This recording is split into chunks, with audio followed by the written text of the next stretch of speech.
This little pussy here just told me I committed a crime. I didn't hear that one, but here, can I try to explain it to you? You just touched my shit. Do it again. Do it again and see what happens. Get the head out of my car. Get out of my car. What's that? Go back to work. I'm sorry, no, you're trespassing right now. That's why I'm asking you what you're doing. Trespassing on public property that I pay for? Yes. Can I have your name and badge number, please? Yes, you can also take this. Who are you, sir? I'm the chief of police. You're the chief of police. Can I get your name? You can look it up on the internet if you're that smart. Why would I have to look it up on the internet, sir? What's your name?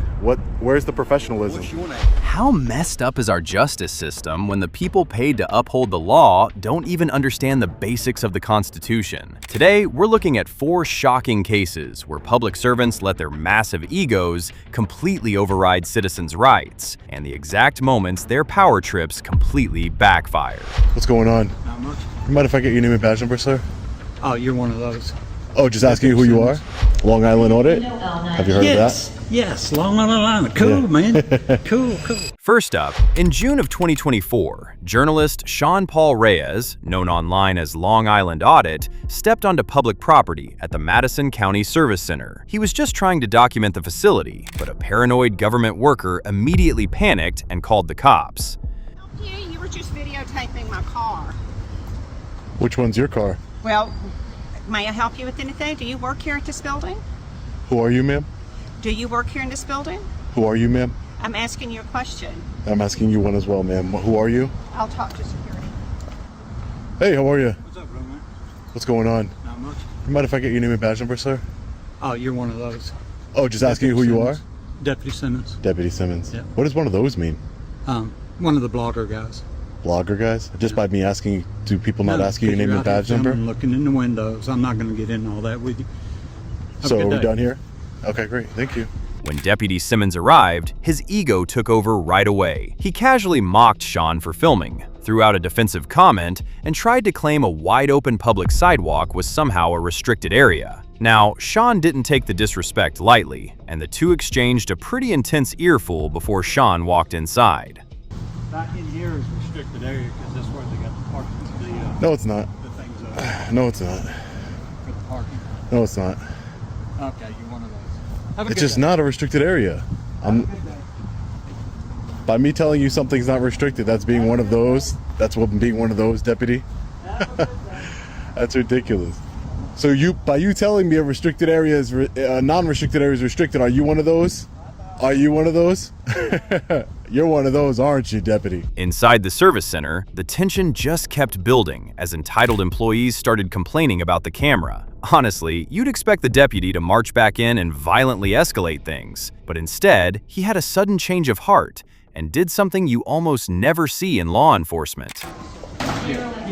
She said, you know the situation with all the terrorism.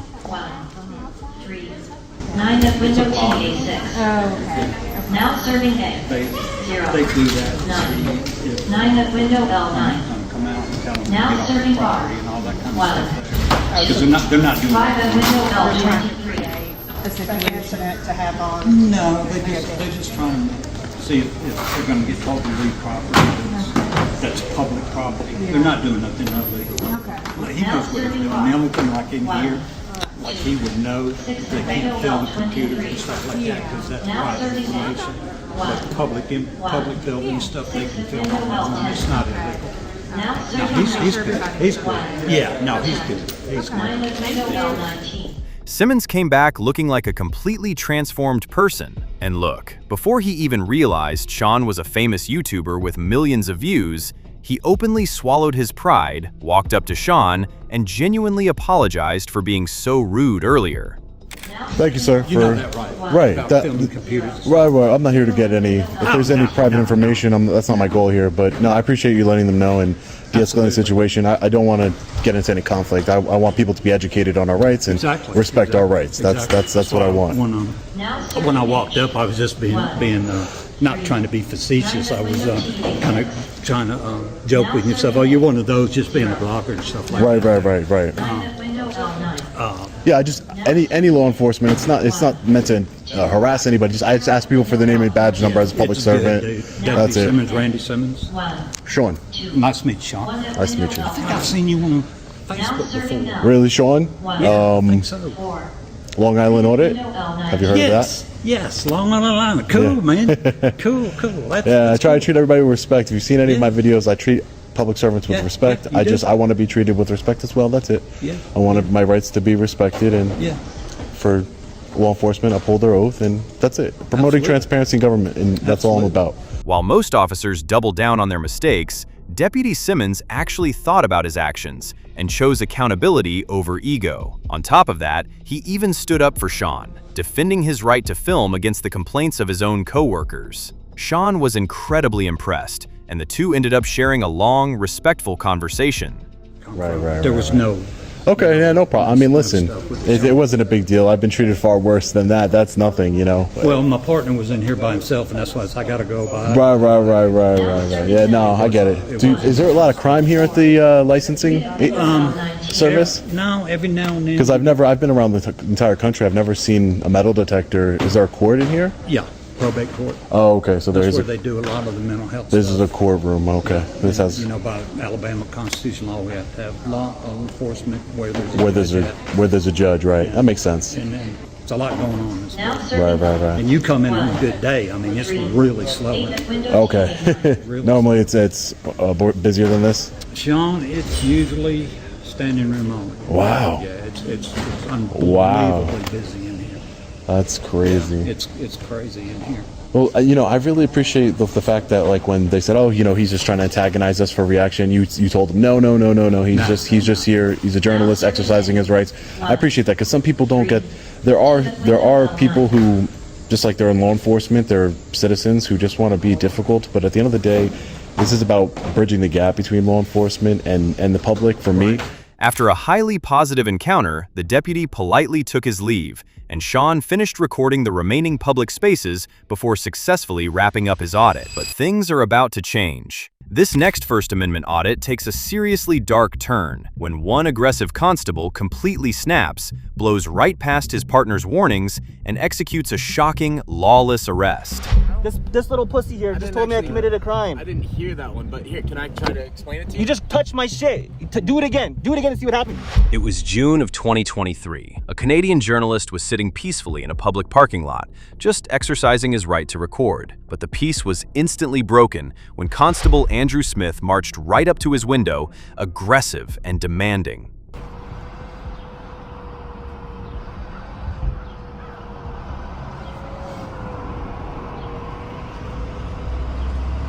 Hi there, how are you today? We got a call about you. Me? For what? Because you're videotaping people leaving the parking lot, so they think it's suspicious. Oh my gosh. That's So do you have your license, registration, insurance for this vehicle, sir? Sorry, have I committed a crime? Yep. I've committed a crime? Yep. And what crime would that be? You're being suspicious, so we're investigating. Is that a felony or a misdemeanor? It's neither of those two things. What's your name and badge number? 62260, Constable Smith. Okay, sweetheart. And what would you like today, cupcake? Your license, registration, insurance for the vehicle.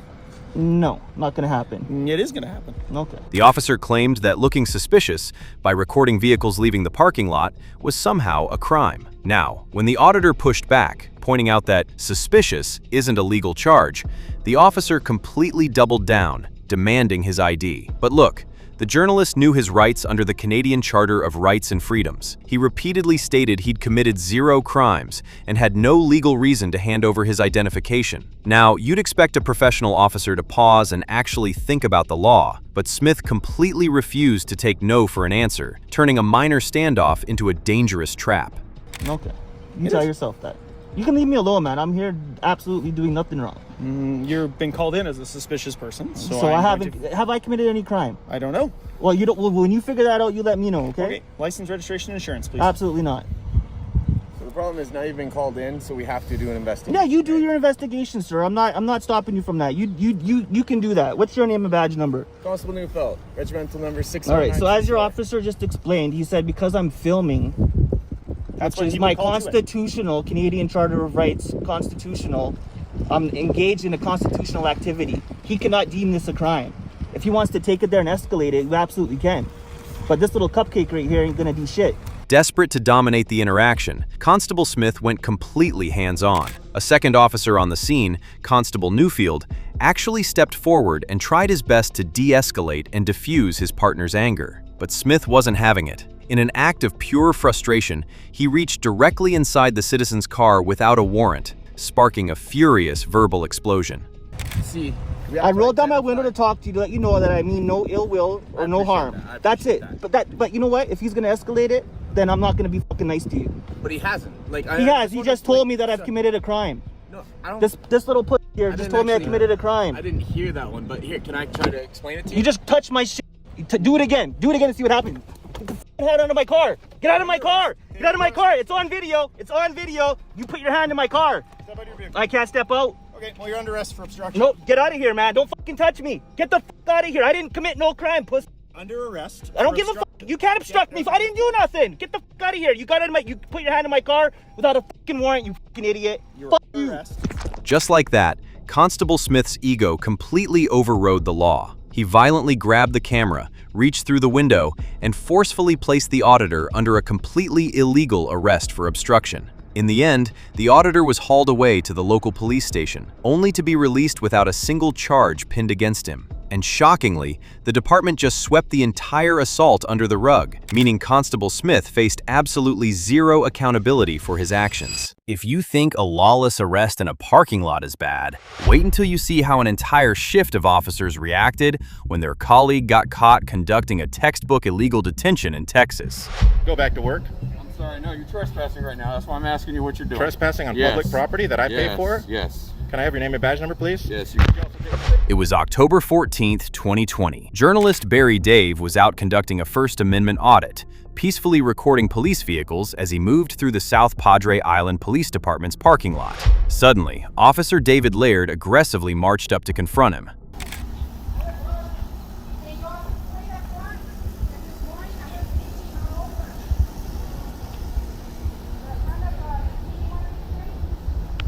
This morning she was itching all over. Yes, sir. Sir. Sir, can we help you? How can I help you, sir? You can go back to work. That's what I pay you to do, isn't it? What's that? Go back to work.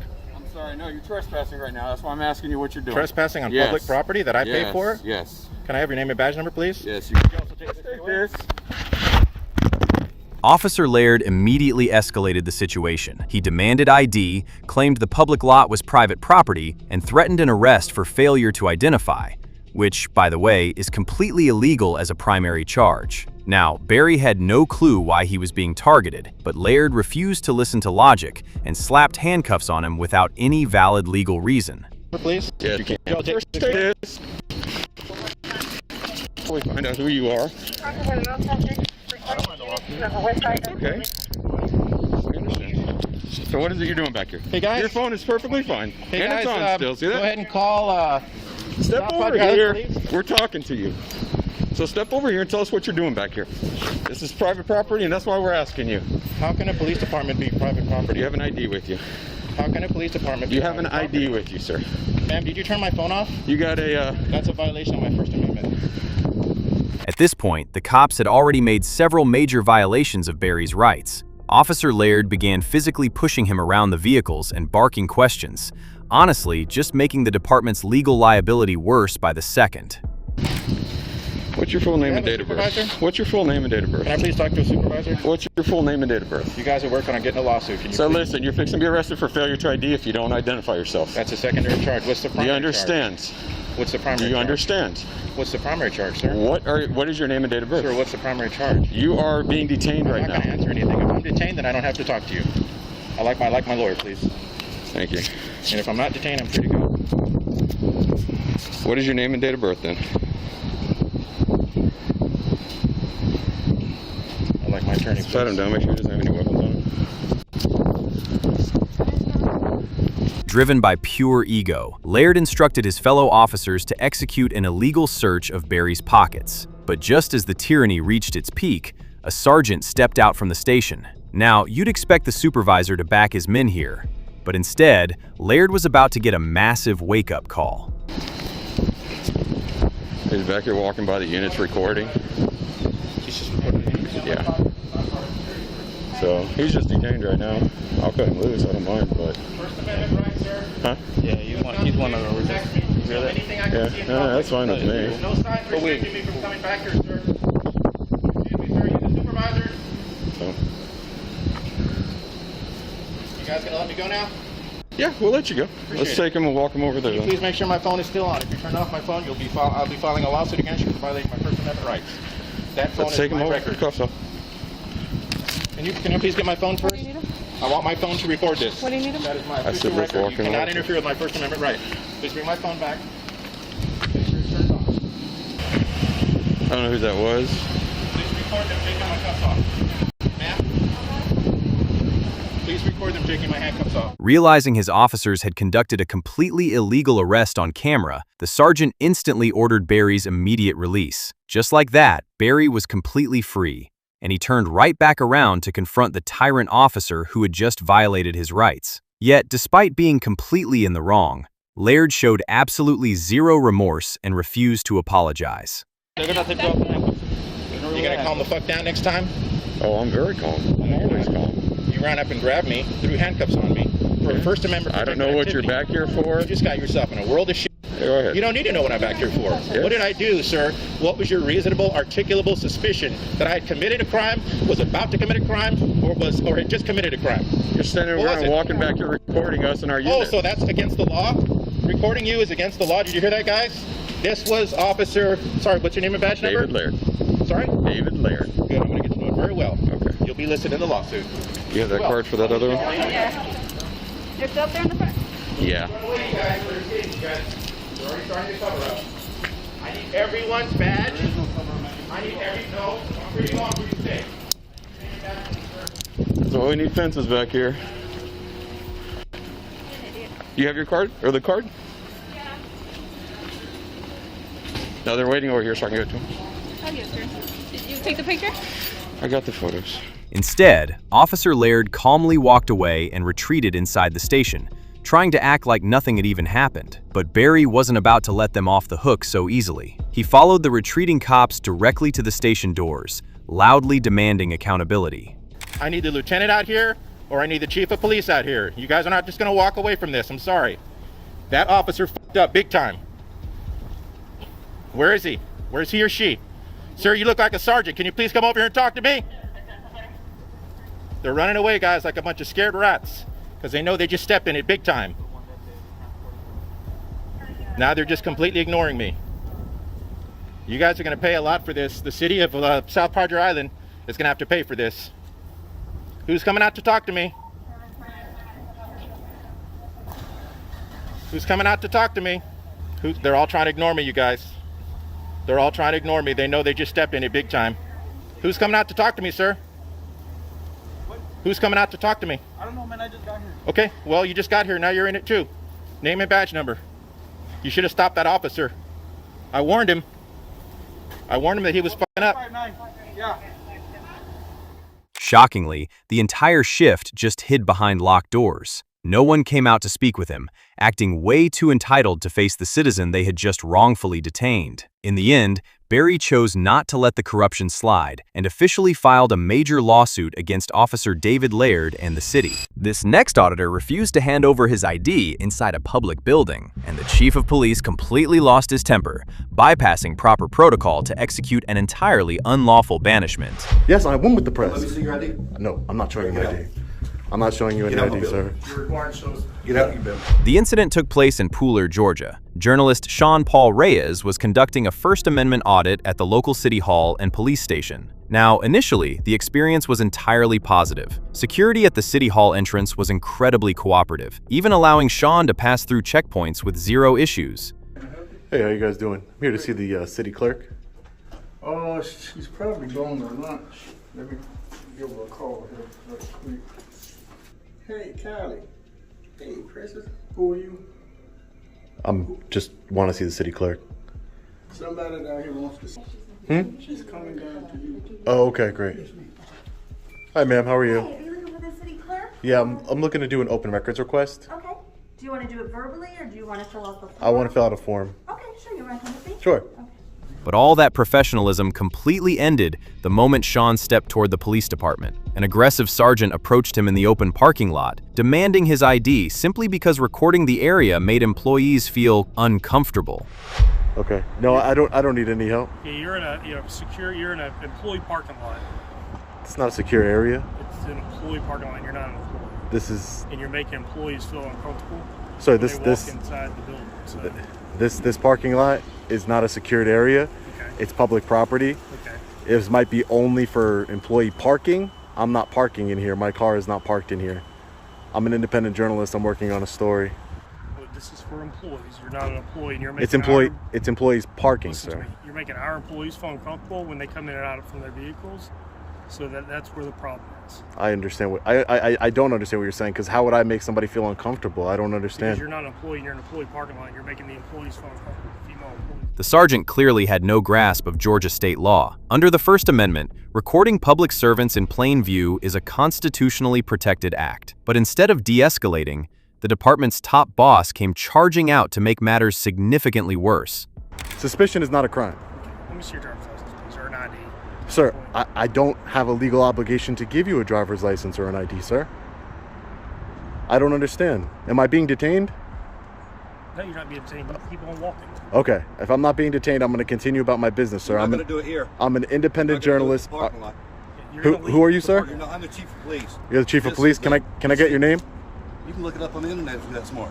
But why would I have to look it up on the internet, sir? What's your name? Where's the professionalism? What's your name? Where's the professionalism? My sergeant asked you for a My driver's first. license. Tell me if you tell me your name and identify yourself. We're not making tits for tats.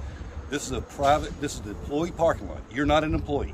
The police chief aggressively ordered Sean to leave the public property under threat of arrest. Realizing the leadership was completely clueless, Sean decided to play them at their own game and marched right into the lobby to file a formal citizen complaint. Trespassed me from an open parking lot, not restricted area or anything. Let's go catch up with them. Can I be trespassed from this sidewalk that's right in front of the parking lot? Ridiculous. You're not getting away with this one. You might get away with them. You might get away with them normally on a regular basis, but not today. I want to submit a complaint. So I go inside to do that, or Get him a complaint from him. We'll get your complaint. Public insurance. I need your names. It is your policy to give me your name. Who do I know I'm filing a complaint against? No, you figure it out. Oh, I got to figure it out. That's real professional. Everything else. That's real professional. Nah, you can go ahead. You can go ahead. But the chief wanted Sean completely gone from the lobby, a public space funded entirely by taxpayer dollars. When Sean pointed out his right to record the police, the chief just snapped, ordering his men to physically push him out of the building. What's your name? I need to file a complaint against you. Chief Ashley Brown. Chief Ashley Brown. Yeah. Okay, great. Your name, sir? Heinzman. Heinzman? Yes. And do you have a badge number, Heinzman? 654. 654.